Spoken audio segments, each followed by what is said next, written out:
চূর্ণী নদীর তীরে এক অমৃতসম সুমিষ্ট আম গাছ ছিল, যা ছিল বানররাজ চুনুর অধীনে। বানররাজ তার প্রজাদের নিয়ে সুখে শান্তিতে সেই গাছেই বসবাস করতেন। গাছটি ছিল জনকোলাহল থেকে অনেক দূরে, নদীর তীরে নির্জন জায়গায়। সেখানেই বানররাজ অতি সুখে দিন কাটাতেন এবং ওই গাছ ও গাছের ফলের উপর তার ছিল একান্ত অধিকার। কিন্তু একদিন হঠাৎ রাজ্যের রাজার ইচ্ছে হলো চূর্ণী নদীতে স্নান করতে যাবার। যথারীতি রাজা সৈন্য সামন্ত নিয়ে স্নান ও সূর্য প্রণাম সারতে নদীতে এলেন।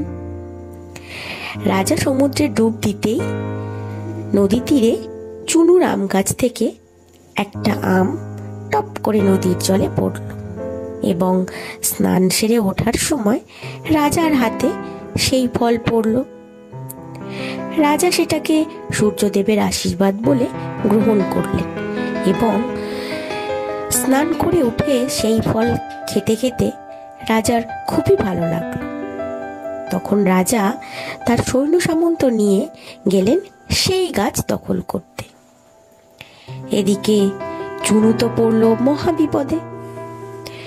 রাজামশাই প্রচন্ড রাগান্বিত হয়ে চুনুকে বললেন ওই গাছ থেকে চলে যেতে। চুনু আর কি করে, তার প্রজাদের নিজ দায়িত্বে সেই আম গাছ থেকে অন্য গাছে যাওয়ার সাহায্য করল।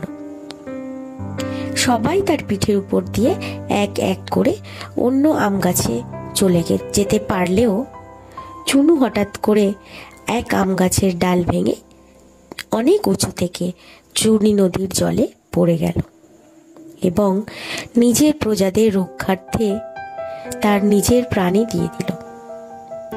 এদিকে রাজা চুনুর মৃত্যুতে অত্যন্ত শোকাহত হলেন এবং নিজেকে দোষারোপ করতে লাগলেন যে হয়তো তার জন্যই আর চুনুর মৃত্যু হলো।